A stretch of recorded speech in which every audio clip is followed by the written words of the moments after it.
All right, so let's dive into the nitty gritty on the business. I want to know how you're finding deals, and well, let's start with how you're finding them. Then I want to move to how you're like organized your business. I mean, what CRMs are you using? How do you get those coming in there? And then we'll go to how you're funding your deals, and then how you're managing your deals. Sound good? Four-step process here. All right, number one, how are you finding deals? Let's go through all the different ways that you guys currently attract deals to your business.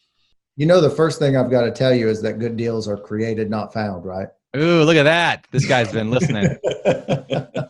No, so we have a multitude of things that we work on. We pull several lists in which Brent will get into the technical side of this, but so we pull everything from divorce to probate, pre-foreclosures, HOA liens, tax delinquents, water list. Our driver. What do you mean? Water list. What do you mean? You can basically go to the water department as long as it's a public-owned entity and request to have. So what I normally do is I word it to where give me every property that's had water shut off in the last 6 months, that's had no service in the last 6 months, and that's a clear definition of what is vacant for sure. I love it. I think that's fascinating because, again, you're trying to look for people who have some sort of distress there. So you pull these lists, and then what do you do with them? So all of that's coming from the courthouse. The only time we don't is we're using REI Pro or PropStream or ListSource to pull like absentee on 65 and older, absentee out of state, all that stuff. Okay. But everything else is coming directly from the courthouse. We have a courthouse runner that goes down there because we're in Mississippi. We're about 10 years behind everyone. Our stuff is not available online. So we have to actually physically go to the courthouse to get all that information. So the way our funnel works now is we pull those lists, we throw it into a skip tracer. We're using Sherpa, which is leadsherpa.com.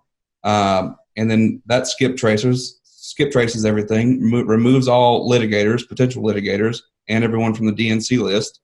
Then it's a text blast, but it's not a text blast in the sense of I hit the button, so it's actually legal because I'm hitting the button every single time. It just merges their information into every message, and that's our first step. We hit everybody with that, and then the callbacks come back into our lead manager. She's actually handling all the text messages. Our AMs in other markets are handling their text messages, but all the calls are coming back to our lead manager, who then screens them, books the appointments. So if we don't hear back from them, they go into our cold callers list. Our cold caller then hits everyone that we didn't hear from the text messages. From there, we take all the people who said do not call or whatever the case may, or not interested in all, we'll take them off. And if we still haven't heard from you, then it goes into a mailer, and then we'll mail you. So our funnel. This is fascinating because we haven't really talked about the text message thing here on the show, but I know that's very it's a new technology, and I've almost been reluctant to talk about it because I feel like this is really cool, and I don't want everybody in the world to know about this, but we're going to talk about it anyway. I'm so mad because I knew we were going to have to bring it up. Yeah, exactly. Yep. All right, but it's a growing trend. So you're saying you get these lists of people that have some indication that there is a problem going on. Right. Then how do you get, like this program, like Lead Sherpa, I think is what you said, that'll actually get their phone number? Like, how does that work? Like, how's that a thing? They have a skip tracing database or a skip tracing feature inside Sherpa. Okay. And I think I'm not real familiar with it. I've never logged in, but I think the first one we did, what was our response? We were at 56% response rate. Wow. Yeah, insane, right? Yeah, typical direct mail is like 2%, 3%. I don't know. Some people get 10, but I thought I was doing good at 18 to 22% with direct mail, and then he brought along the text messages and just blew that out of the water. What's this text say? I mean, how I want to buy your house? No, it says it says hi, apologies, hi so and so, whoever the name is. Hi Charles, apologies for the message out of the blue. I'm contacting you today regarding the property located at such and such address, which it merges all that. I don't know if you have any interest in selling the property whatsoever, but if you do, you can give me a call or text back. Thanks. That's it. It's really simple. Wow. And why do you think that works so well? People are glued to their phones, and it's a lot of people who text back and says, how'd you get my number?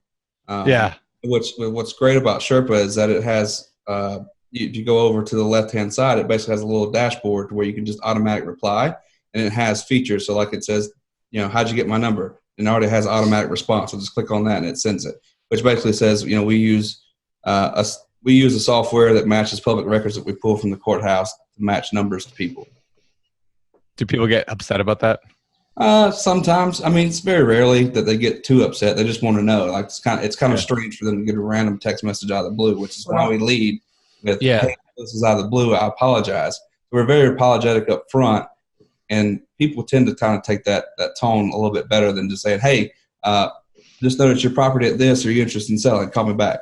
Hey, it looks like you're getting a divorce. Yeah. Hey, it looks like that would go. And we hit everybody with the same message, no matter what motivation they're in. So if it's a foreclosure or probate or whatever it is, it's the same message every single time, even in our letters. Wow. We haven't tested it, but I feel like we've had less abrasive responses than we typically do. It seems like the ones that are curious or kind of on edge about it are a little more balanced out. Yeah. As opposed to some of those that give you a call and they are just. Yeah. All right. Some of them you get a text or call back right away and you start dealing with those and interacting with those. The ones that are like, hey, take me off your list, you take them off your list. The ones that just don't reply at all, the other half, let's say, that are not responding, or 40-some%, you are putting them into a direct mail camp. Oh, cold call and then direct mail, or cold call? Yeah, it's cold call then direct. Cold call, and then if they don't answer or if they do. All right, and then what are you sending for direct mail? Is this postcard, letter, and what's kind of your gist in those? It's a letter. It basically just has a few bullet points, and what it says is, hey, I may be interested in purchasing your property at such and such address. I'm not a realtor looking to list your home. I'm a local investor wanting to purchase it. And then, it does a few bullet points, no fees, no commissions, no hassle. We buy as is. If you're interested, give us a call.